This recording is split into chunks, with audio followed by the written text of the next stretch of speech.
I'm always nervous when someone who knows me introduces me, and I appreciate Rod sticking to the script that I sent.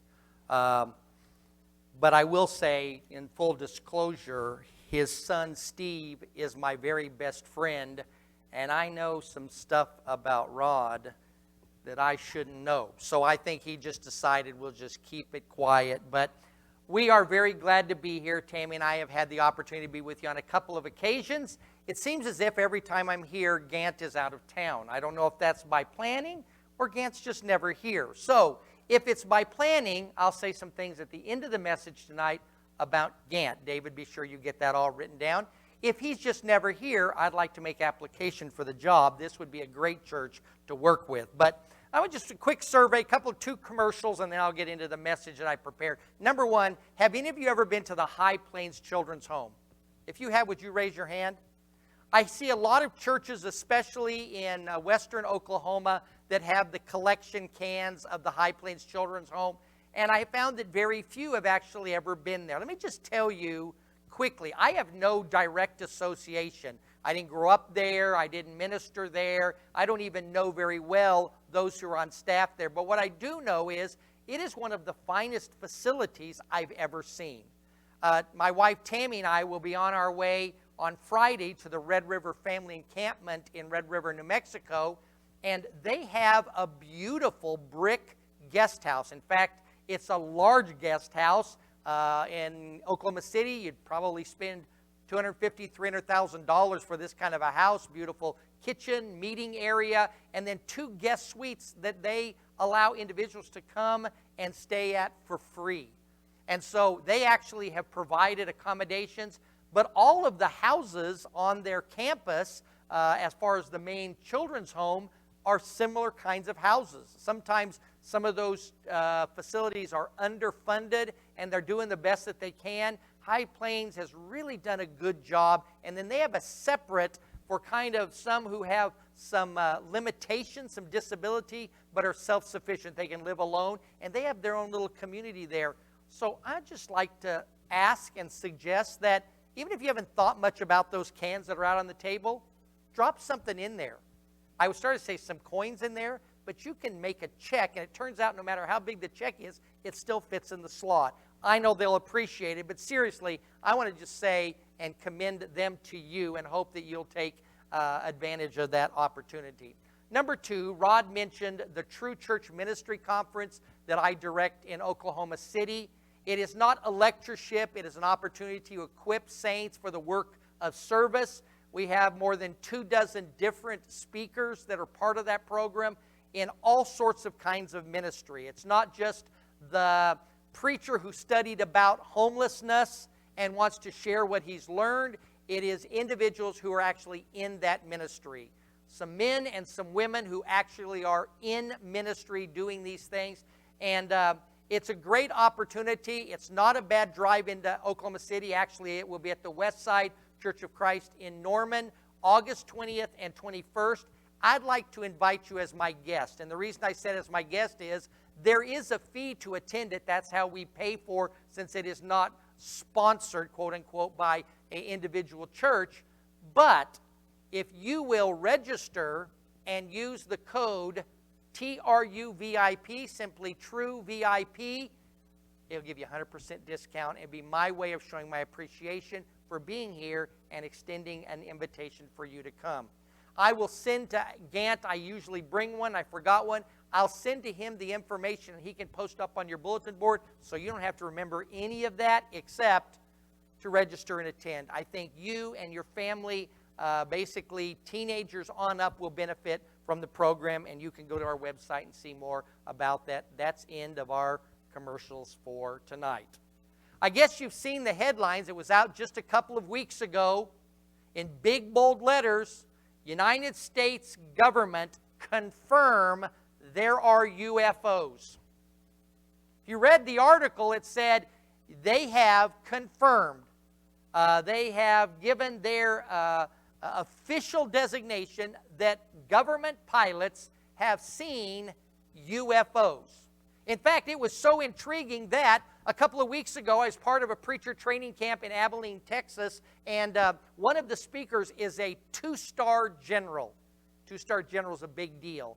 Of 1 million in the armed services, there are hundreds of two-star generals, not thousands. So he's a pretty big shot, and he stood up in front of this group of young men, and he said, do any of you have any question? He said, unless it's classified, you can ask me anything about what it means to be a two-star general, what it's like to be in the military, how did I get into it, what does my daily work look like. You can ask anything you want, and the first hand went up. And he said, the young kid said, are there really UFOs? That was the first question of this two-star general. And you know what his answer was? I heard it with my own ears. There are such things as UFOs. There you have it, folks. Then he clarified, there are a number of unidentified objects, and we can confirm that our pilots have seen things that they were unable. Well, that kind of took the wind out of the sail, and so it finally followed up with a series of, but are there aliens? What about Area 51? Little green men, do we really have one of them? Are there spaceships? Have somebody been abducted and taken off into space? All kinds of questions. And finally, he said, are there any other questions that don't have to do with aliens?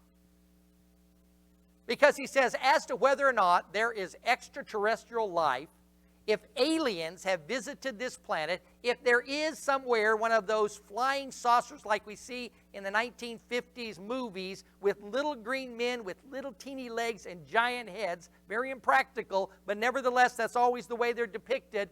Do aliens exist? He said, I don't know.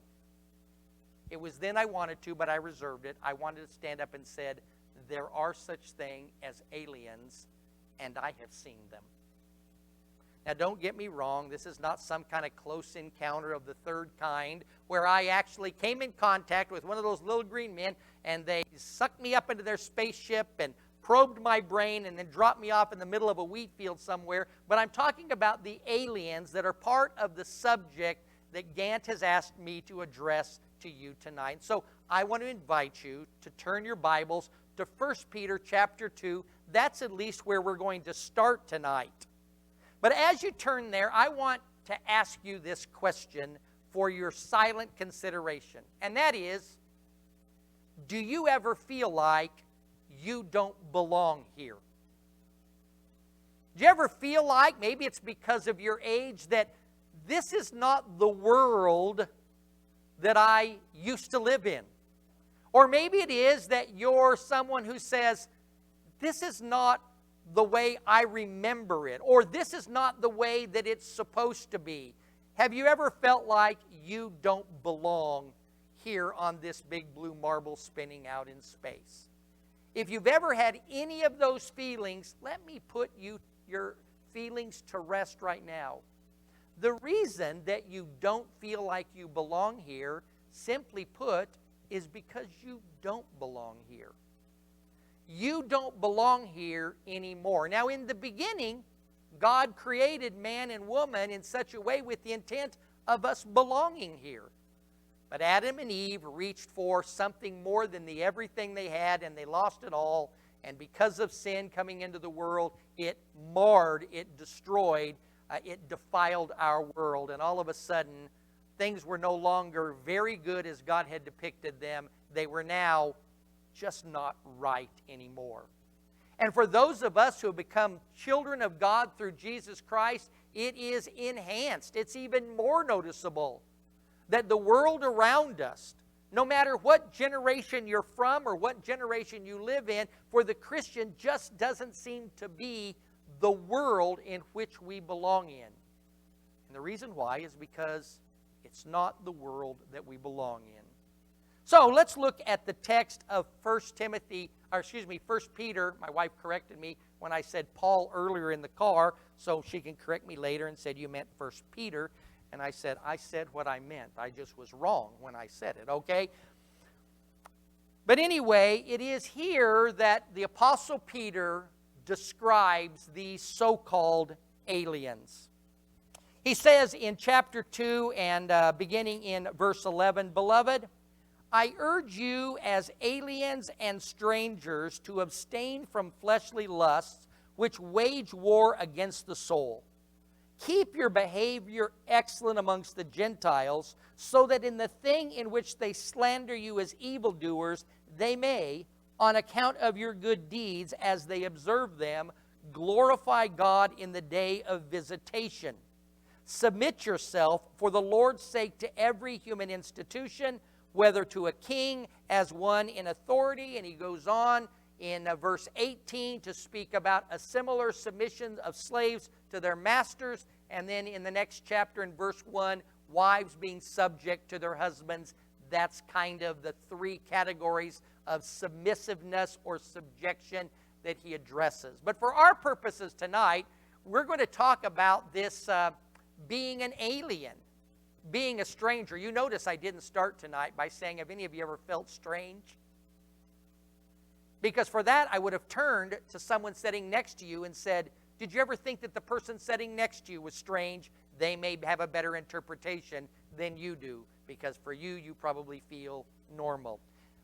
For us to understand, let's go back to the very first chapter of 1 Peter. It is here where, as is traditional for Peter's writing, in fact, for all of the so-called epistles, those letters of the New Testament, that the writer signs the letter at the beginning, rather than the way we would, where we write a letter and at the bottom, sincerely yours, or with all of my affection, and then our name on there. But Peter signs it at the beginning, and here's what he writes. Peter, an apostle of Jesus Christ, to those who reside as aliens, scattered throughout Pontus, Galatia, Cappadocia, Asia, and Bithynia, who are chosen, according to the foreknowledge of God the Father, by the sanctifying work of the Spirit, that you may obey Jesus Christ and be sprinkled with his blood. May grace and peace be yours to the fullest measure. Peter is addressing this letter to Christians who had been scattered. All the way back to Acts chapter 8, you remember great persecution. Stephen is stoned. The Apostle Paul, then the persecutor Saul, brought great persecution against the church. And the text tells it that those people were scattered.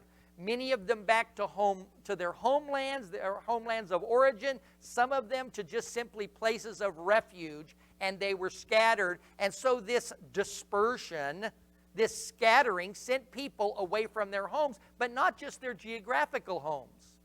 Because in this, we find that Peter is writing to those that said, listen, many of you, because of your allegiance to Jesus Christ, have left your home behind. Or more importantly, your home wants nothing to do with you anymore. Your home, those who are perhaps heathens, perhaps some of them were Jews who were still adhering to the Mosaic law and did not accept the fulfillment of those promises given to Abraham in the person of Jesus Christ. Here's what they said: you don't belong here anymore. And they cast them out. And so he says, so you are not in your home geographically. You may very well not be in your physical home, your family, because you've been cast out. You may be or feel or seem as if you are those who just don't have a place to belong. And instead of Peter saying, you always got a place here. I just want you to know how much you belong and how much you matter. He hits the horse right in the middle of the forehead, right between the eyes, and says what? I'm writing to those of you who are strangers and aliens. Some translations use the term sojourners. It means one who is a foreign resident, one who is a temporary resident, one who is a resident, but their residency actually is somewhere else. It might be one who is a stranger. It might even be someone who is an exile. But the point is this: sojourners are those that, simply put, do not belong here. The Apostle Paul helps us clarify, or helps us understand that, when he clarifies it this way in Philippians chapter 3 and verse 20 in a single statement, in which he says, for our citizenship is in heaven. Now, I have to be quiet Because last Wednesday night, I was just 30 or 40 miles up the road in Clinton, and I said some things, and I don't want them to hear me tonight and misunderstand that I've completely changed from what I told them last week. My message last week to them is that our faith objective, the purpose of our following Jesus Christ, should not be that we get to heaven. Because our purpose as followers of Jesus Christ, in fact, it is the life purpose of all human beings, because that's what God created us for, is that we bring glory to Him. That should be our end objective. Now, there are lots of rewards: forgiveness, reconciliation, joy, peace, and most certainly heaven is at the top of that list, or at least it is for many of us. But our objective is a relationship, and so when the Apostle Paul says that our citizenship is in heaven, he's not just talking about the fact that we belong geographically somewhere else, and part of that is because heaven isn't a geographical place. It isn't a place without time, without space, without geography. I dare not say it's simply a condition, because it's so much more than that. But Paul says this: you're not of the world anymore, you're heavenly. That's where you put your hope. That's where you put your trust. It is on the things of God and the heavenly things that are of most importance to you. And as such, when that becomes your new realigned priority, guess what? Then what it is that you are doing now in this world is going to seem trite. It's going to seem empty. It's going to seem uncomfortable. Almost like a brand new shirt. And you're going, it just doesn't quite fit right. My wife keeps ruining all my shirts. Every time she washes them, they seem to get smaller and smaller and smaller. I just sit there and eat my Cheetos waiting for them to be done. Sure enough, they're smaller every time. So it doesn't fit quite right. And this life, for us who are Christians, shouldn't fit right. We should never find ourselves comfortable in it. We should never find ourselves at ease in it. We should always be at a place in which we say, I don't belong here. And once we recognize that and realize that, we're going to simply have to ask ourselves, well, what are we going to do now?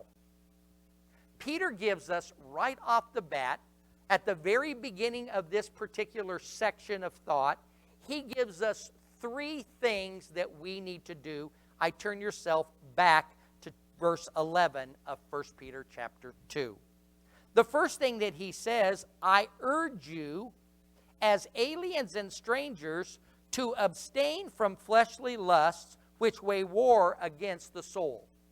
So how are those who are strangers and aliens, how are those who are sojourners, how are those who don't fit in here to live in this place that is our temporary residence? It's the place that we don't really belong. And he says, here's the first thing. Abstain from those things that are dangerous.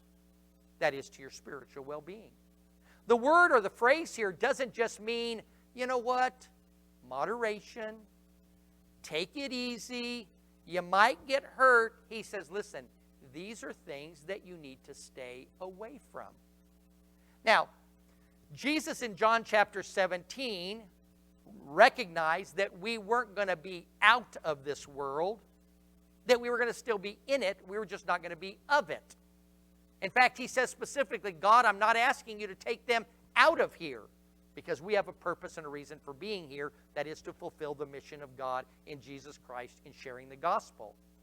But the point is this: it is not just about engaging in those things, but he says stay away from those things. A friend of mine, Thomas Jackson, puts it this way. He says, when you're in places that you don't belong, sometimes you do things you shouldn't do. That may be an occupation. It may be a pastime. It may be a friendship or a relationship. It may very well be a geography. The Apostle Peter tells us, he says, listen, the first course of action for those who don't belong is stay away from the things that in and of themselves are worldly. Now, you can't just pick up and move necessarily out of Oklahoma, but you might not pick up on Friday night and move into one of the local drinking establishments. In fact, it's not good if you're trying to lose weight to tarry long at the buffet line. In other words, stay away from those things that are dangerous. Why? He says, because these are the things that will damage, that will defile, that will pollute your soul, your spiritual well-being.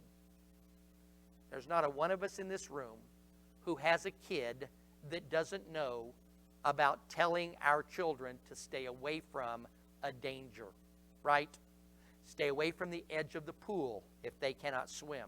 Stay away from the edge of the cliff if they can't fly, right? Stay away from the electrical outlets. Stay away from this, stay away from that. Why? Because as Paul told Timothy, there is great value in fleeing unrighteousness.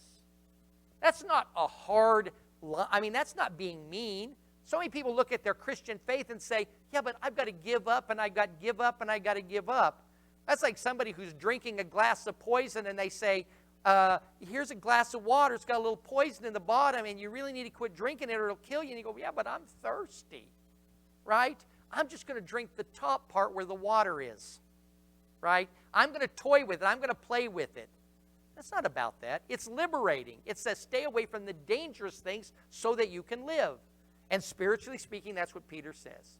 He simply says, first off, protect your soul, or as James put it, keep yourself unspotted from the things of the world by abstaining, staying away from those things that are of the world and of worldliness. Then secondly, he says, this verse 12, keep your behavior excellent amongst the Gentiles, so that in the thing in which they slander you as evildoers, they may on account of your good deeds as they observe them, glorify God in the day of visitation. He says, be excellent. Now, I'm not sure how many of you have ever seen the movie Bill and Ted's Most Excellent Adventure, and that's what they always said, be excellent. Well, it came around long before that motion picture did, or its terrible sequel, okay? It came up when what? They said, be excellent. Here's what Paul is, it's going to be a long drive back to Oklahoma City. Here's what Peter says. Paul said it too. He just told Peter, and Peter wrote it down. That's okay. I didn't want you to know that. That's what the original Hebrew of that says. It was written in Greek. Okay, anyway, so here's what he says. He says, be upstanding, be reputable, be excellent. And if you don't understand what that means, rebellion isn't excellent. Being reactionary isn't being excellent. Being those that are about retribution and revenge, that's not excellent. Rioting, that's not excellent. Those are not the things that we're called to be. Be excellent so that when someone says, you know what, they're a bunch of evildoers, everybody goes, yeah, but all they ever do is good. They can't be evildoers if all they do is good. They're evildoers when they do evil. And so it becomes incumbent upon us, it's imperative, it's a must that we find ourselves going, yeah, but we need to be the most excellent of all. I'm not talking about the community thinking we're perfect or loving us. As one great basketball coach put it, he says, don't worry too much about your reputation. That's only what people think of you. Worry about your character. That's who you are. It's not about accommodating everybody. It's not about saying everything's okay or doing whatever somebody wants us to do, but it's about the fact that says, yeah, I know that, but here's what I see in them. Specifically, he speaks about our deeds, the workings that we do, that when people see the work that we do, when we act amongst the community, that they'll go, yeah, they're excellent people. They're excellent employees. They're excellent citizens. They're excellent part of our community. They're excellent parents. They're excellent husbands or excellent wives. That's why he says it's so important, is because when they look at our excellence, they're not going to see you and me. They're going to see the God whom we serve. And I hear a lot these days, and especially in this particular context, about, but my freedom, right? But my freedom or my liberty. Let me just put those two, how those two work together. Liberty is the freedom to do what's right. That's your liberty. Your liberty is to have the freedom to do what is right, not the liberty to do anything you want. Because we are a people that are most excellent. So, stay away from the things, if you will, that are not excellent, the things that are damaging to your soul, and pursue those things that are excellent, and that's not just quote-unquote church things, but things that are of high regard, that when they see your good deeds, they will give glory to God, thus you fulfill your life purpose. And then he adds one more to it, and it's what's in verse 13, verse 18, and chapter 3, and the verse 4, and verse 1, is he simply says this: submit. Be submissive. Be subject to. But it's important you understand why.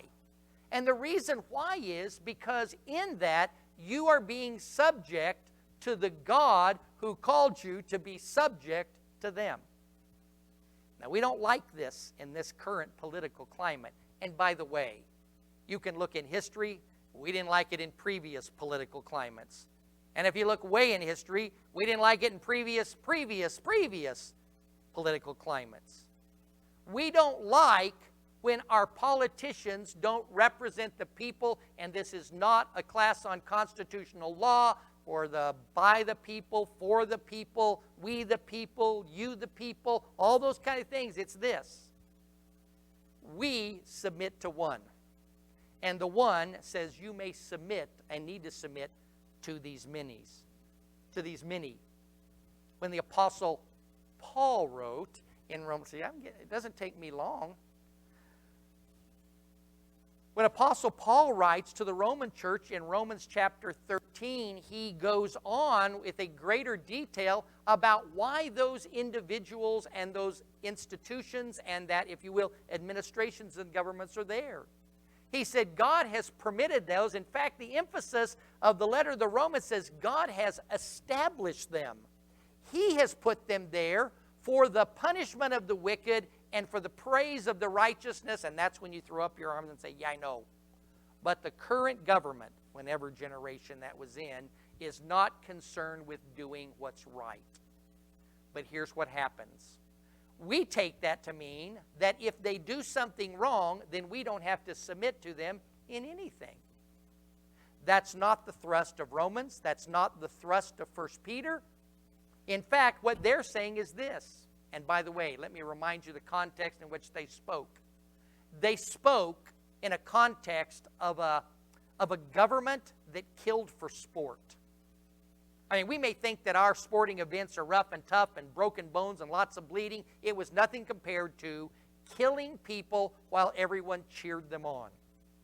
Sexual immorality didn't just quote-unquote run rampant in the streets.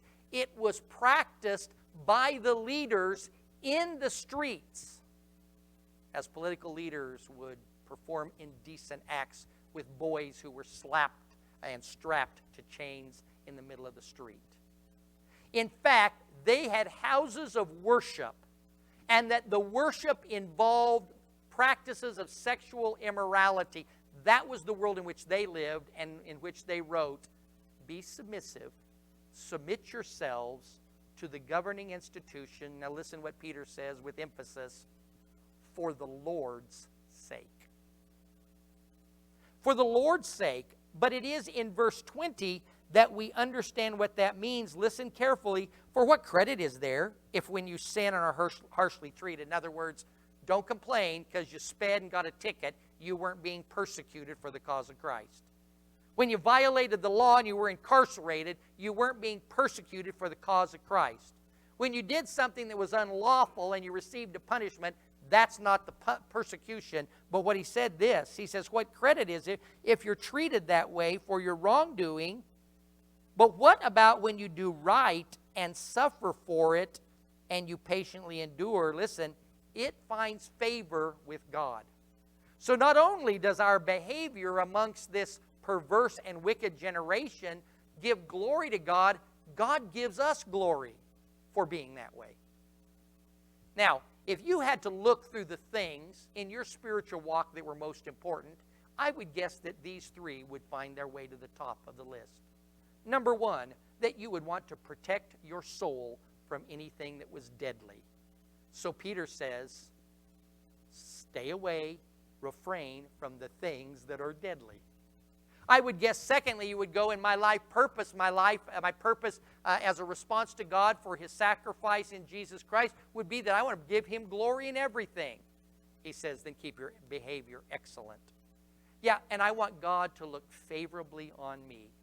I want him as a loving father to see me as being pleasing to him, right? And what does he say to do? He says, submit yourself to the governing authorities. And those of you who are slaves, to your masters. And wives, as is appropriate, to your husband.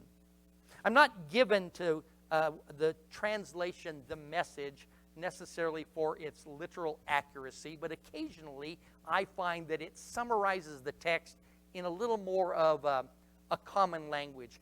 This is how the Message renders verses 11 through 17.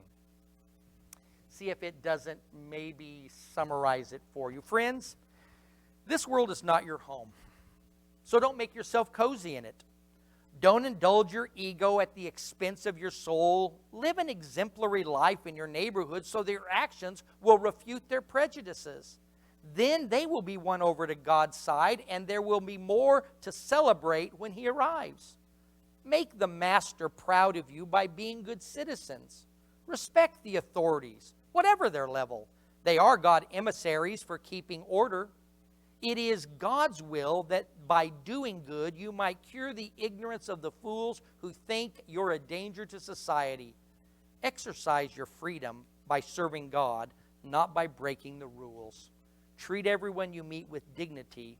Love your spiritual family. Revere God and respect the government. That's a pretty good approach to this life. How do we, as strangers, as aliens, conduct themselves? Now, here's the thing. Sometimes we find when we don't feel like we belong, we might respond, especially in our younger years, of, I'm having a hard time fitting in. I've tried real hard and I just don't fit in. The real truth is this. Fitting in is easy. Standing out is hard. And that's what Peter says. He says, let's not try to fit in. That's easy. To begin to look like the commoner. He says, let's try to stand out. If you've got a son-in-law or a daughter-in-law and they don't know how things go in your house, they come to Thanksgiving and they'll ask for something bizarre that you're going, no, we don't have canned pineapple. We never have had canned pineapple. Nobody has canned pineapple at Thanksgiving. By the way, if you have canned pineapple at your Thanksgiving, that's fine. I mean, it's wrong, but that's fine, okay? But the point is, that's the point. That's what stands out. Now, I don't mean we just become difficult, that we just be, sometimes it says we're a peculiar people with extra emphasis on peculiar, right? We're trying to be different by being difficult. But he says, here's the thing, be different by being different. Be who you're supposed to be. You say, yeah, but that's impossible. Well, it's not. And let me show you very quickly, and then we'll bring some closing thoughts to this. In the book of Daniel, there are 4 young men, probably somewhere between the ages of 16 and 18. You know them by their Babylonian god names. Daniel, Shadrach, Meshach, and Abednego, honoring the idolatrous gods of Babylon. We should all learn them by their Jewish names. But if I told you we were going to talk about Hananiah, Azariah, and Mishael, you'd go, I don't even know who those are, right? Must be the book of Revelation full of symbols, and I just don't go there. So, but the idea is this. We have 3 young men along with Daniel, his companions, and they are those who are good-looking. They're pretty smart. They're well-respected, even though they are slaves in Babylon, and they work their way up, probably because they were originally families of royalty in maybe even priestly service of some kind in the Jewish community. So when they carried over, they were respected even in this. In fact, many of them took their place in Babylonian life. They owned houses, they owned property, they took place in commerce. It wasn't always slavery like the shackles that we think of. And one of the things that happens early on, Daniel chapter 1, is they are asked to eat of this rich food of the king. Now, I'll just tell you right now, I've looked at it from both sides now, from up and down, and I still can't tell you what was wrong with the food. I've heard those who've written diet books and that said, here's the thing is, they were all vegetarians just the way we were supposed to be. I respond simply, I did not climb the top of the food chain to eat grass, okay? That's just where I'm at. I don't think that's what it is. I think that this was food probably that had some idolatrous implications. It was honoring the king or one of his gods, and as such, the young men said, we're not going to partake of it. We're not going to partake of it. So, on the one hand, they're well respected. They've been excellent. They're staying away from what is not good for them. And to the one degree, they're submitting to the authorities until that submission violates directly God's instruction. Now, we're not as familiar with that story as we are with the one that happens in chapter 3. Along Nebuchadnezzar comes, decides there's not enough idols and certainly not enough about him, so he builds this 9-foot by 90-foot monolithic pillar that probably had inscriptions about him all written down. Imagine a much smaller version of the Washington Monument. And then when they would sound a horn and there would be great instrumentation, in other words, at this call to worship, everyone was to bow down to that monolith, to that statue, and worship King Nebuchadnezzar. And sure enough, the horn sounded, and everybody, except at least 3 of them, Shadrach, Meshach, and Abednego, refused to bow down. Well, that came with some displeasure amongst those who bowed down. And so even though Nebuchadnezzar thought highly of these young men, they said, you know, the law's the law, right? In other words, we know the law. We know what we're supposed to do. We know what God wants us to do. And so he says, okay, you can get us all off the hook here. Next time the horn sounds, just bow before it. I'll be off the hook as king. I won't have to bring judgment against you, because you remember I said, if you don't, I'm throwing you in the fiery furnace. Now, he says that, the horn sounds, and everybody bows again, except, wished I'd saved that part for the fire. That would have been good. You know, wrong, guy. They don't bow down. They don't bow down, and so, with much sorrow, Nebuchadnezzar has them thrown into the gigantic kilns of Babylon, where they made the beautiful blue enameled bricks that are throughout Babylon. They crank the heat up on it. They push the boys in it. In fact, the guys that push the boys in it, they're consumed. The guys fall down there. You know the end of the story right there. They don't even have the smell of smoke on their clothes. Here's what happened. They submitted to the king until it required them to not submit to God. And when they refused to submit in that one thing, they suffered as a result of it, but ultimately God saved them. And we think of that as a children's story, but we can move it fast forward right into our generation and see the exact same scenario being played out in all of us. And that is that at times the government might ask us to do something that is a direct violation of God's instruction, and we cannot do it, even if it costs suffering. Often our approach is, God, change the government. Make there no suffering. We don't want a problem. And God says, no, that's not the way this works always. Instead, it's God, give us endurance and save us on the other side of the suffering. In other words, we're willing to suffer. And so, at the end of it, there's a great result. Not only are they saved, but Nebuchadnezzar is turned to give God great glory. Are these not the same principles that Peter describes? He says, what? He says, stay away from the bad. Submit to the governing authorities. Be excellent. And then let the story play out. Sometimes there'll be suffering, but there always will be salvation at the end of it. But as my wife, who has written a great little book on 1 Peter, reminds me, there is a better example, and we'll wrap up our thoughts tonight and offer a bit of an invitation along with it. Back to 1 Peter chapter 1. At the very end, verses 21 through 25, Peter, as he often does, and so does Paul, sets before the listeners the most perfect example there is, the example of Jesus Christ.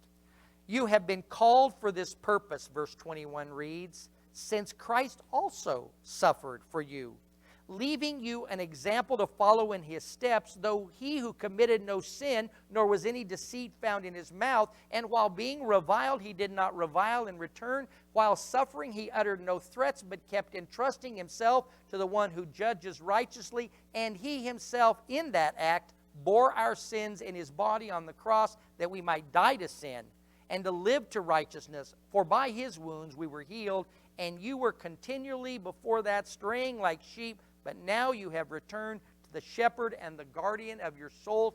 He saved us, and he continues to provide for us when we adhere to his instruction of how to live in this wicked generation, whenever that is. He was sinless. He submitted. He suffered. And he saved. And he continues to save us as what he calls the guardian or the overseer of our souls. As I mentioned in the beginning, originally, I believe we were intended to stay here on the earth. Now, God knew what was going to happen, so that's all within the mind of God. But God created a perfect world in which you and I were in a perfect relationship with him. It was perfect. The Hebrew writer says, very good. We would have lived forever had Adam and Eve kept out of the tree of knowledge of good and evil, and you and I hadn't followed course in eating from whatever tree of knowledge of good and evil that we had been forbidden to eat from. We would all be enjoying a paradise in which God provided for us everything, and the only thing required in return was simply to allow him to do that. But sin entered the world, it messed everything up, and we no longer belong here. Instead, we belong with God. And the way we belong with God is not simply in a transition from this life to the next, though that is the ultimate place, but it is in a relationship with him. It is the greatest resource we have for enduring the wickedness of this world. And as such, when Jesus said in John chapter 14, by the way, Gant said I could preach as long as I wanted, and you could take all the extra time off of his time on Sunday. I believe that's the way that I heard it. But simply put is this. When we are in a relationship with Jesus Christ, that's how we endure this. Jesus said, John chapter 14, I go to prepare a place. He didn't go to build heaven. He went to make an access to God available to us that wasn't before because of our sin, and now forgiven of our sins by his blood. That is, unless you're someone who isn't in a relationship with God through Jesus Christ. And if that's the case, it puts you in a true dilemma. Because on the one hand, as human beings, we were created to live in this world, but sin messed it up, whereas human beings, we don't belong here anymore. But you don't belong to God in Jesus Christ, and you don't belong there anymore. And that may be the reason why you feel like you just don't belong anywhere. It is right for Christians to feel that they don't belong here because their citizenship is in heaven. But it's wrong for somebody to believe that they don't belong anywhere when God, through Christ, gave them and is giving them, offering them belonging. As is more than just common practice and habit, but is an appropriate invitation. If tonight you're somebody who is not a child of God through Jesus Christ, and you want to know more about what that looks like, as we're going to stand and sing a song today, we're going to invite you to come down, and we'll help you any way that we can. Maybe you're one of those that said, you know what, the reason I don't feel like I belong is because I put myself back in that outside situation, returning to sin, and I need to abstain and refrain from those wicked things. And I want to repent of that. I need the prayers of this church family. We want to do that. Maybe there's some other particular need. I know that Rod and the other shepherds are here to help you any way we can. And simply, if you want to just step down and take a seat right here in front at that pew, we'll attend to those things as we stand together and are singing.